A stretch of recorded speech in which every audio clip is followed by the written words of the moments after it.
तो मैं लाई हुई लाइन ऑफ पेन्स। ये टोटल 6 कलरफुल पेन्स होते हैं। ये कार्ड्स और बोर्ड बनाने के लिए यूज होते हैं। चलो हम इनको यूज करते हैं। तो ये आता है हमारा पर्पल कलर।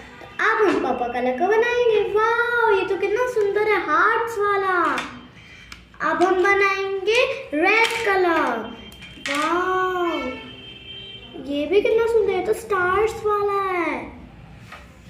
अब हम बनाएंगे ब्लू कलर का।